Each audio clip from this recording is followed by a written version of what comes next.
de estudo bíblico, graças a Deus, né? Estamos firme e forte no início dessa jornada, que vai ser longa, mas vai ser muito produtiva, assim espero, assim torço, para que o entendimento se abra, né? O meu e o seu. Bom, vamos lá. No vídeo passado eu falei sobre o caos que estava na Terra, né? A influência de Satanás, da idolatria.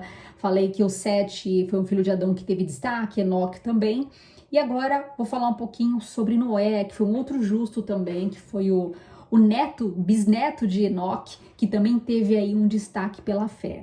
No livro de Gênesis, capítulo 6, versículo 6, diz assim: então o Senhor arrependeu-se de ter feito o homem sobre a terra, e isso cortou-lhe o coração. Então Deus estava sentido, porque ele criou Adão e a Eva para se relacionar com ele, esse era o objetivo, né? Ele fez alguém segundo sua imagem e semelhança para poder cultivar um relacionamento. Aí veio a serpente, bagunçou tudo, a gente sabe, né? E atrapalhou, né? Corrompeu esse relacionamento. E aí o homem começou a criar ídolos para si, para poder cultuar. Ao invés de falar com Deus, falava com as criaturas que eles criavam, os ídolos que eles criavam, né?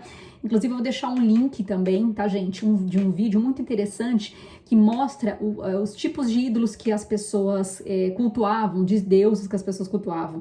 Esses eram perfis de ídolos que, tanto no pré e pós-dilúvio, era muito comum, né, para essas pessoas adorarem, tá? Dá uma olhadinha, é uma viagem ao tempo, é bem interessante.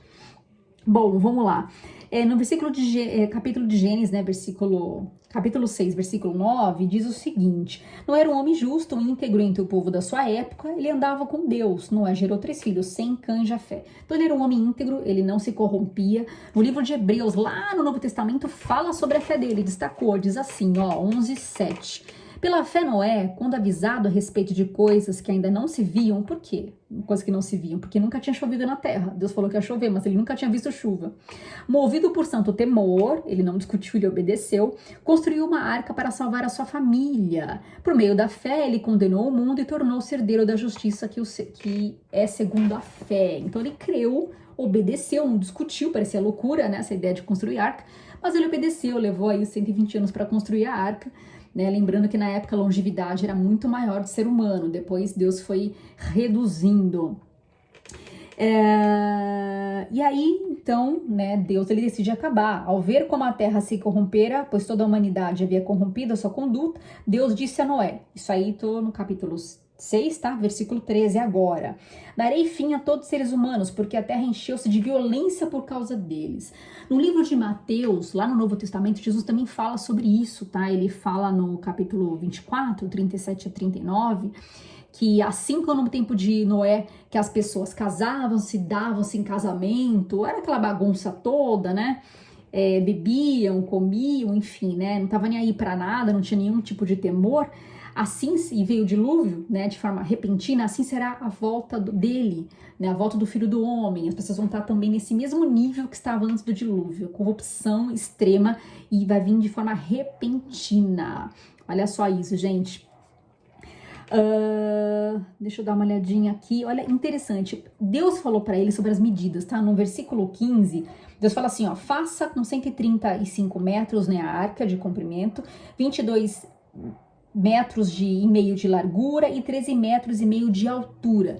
Deus foi dando todas as medidas para que Noé construísse, porque Noé não era engenheiro, né, gente? Então, Deus foi dando as medidas. E olha que interessante, eu vou mostrar no link lá da descrição, dá uma olhada, tem o link de um holandês que ele fez uma réplica, ele construiu uma réplica da Arca de Noé nos tamanhos reais, lá cabe em torno de 5.000 pessoas, hoje é tipo um museu mesmo que as pessoas visitam lá na Holanda, e custou quase 6 milhões, 5,7 milhões para ele construir essa réplica. A gente dá uma olhada, que interessante. Realmente é uma volta ao tempo também, para poder olhar como é que era uma arca, né? Qual que era a cara dessa arca. Então ele fez isso.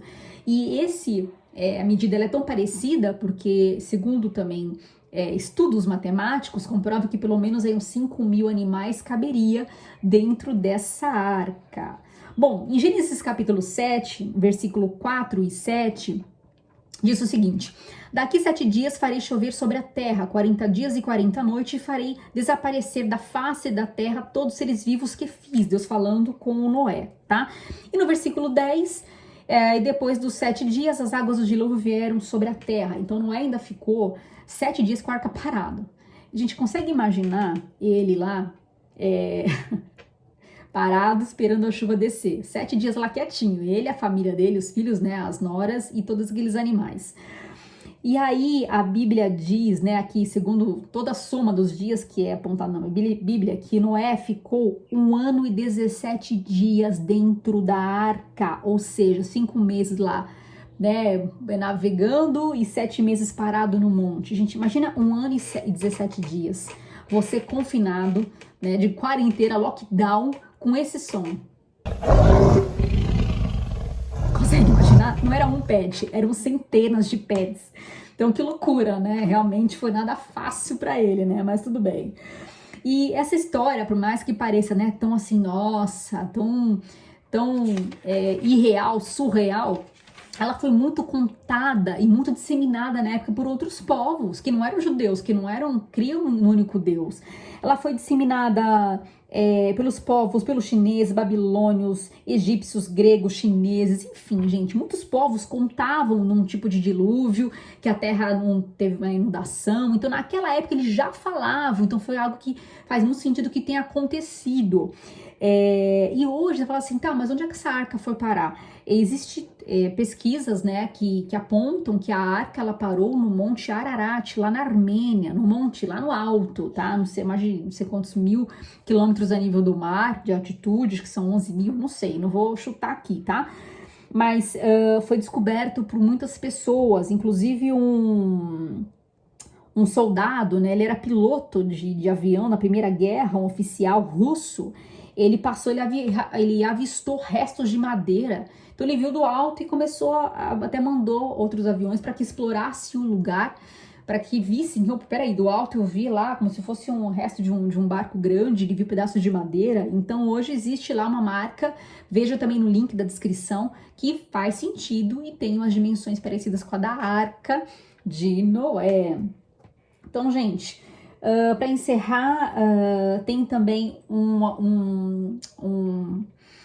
descoberta arqueológica chamada Epopeia de Gilgamesh, que conta a história na linguagem deles, né, romantizada, folclórica, mas que fala também que os deuses ficaram bravos com o homem, aí mandou água e acabou tudo em água. Então ele fala de um personagem muito parecido com Noé, tá? Foi achado até hoje, tem essa tábua aí, né?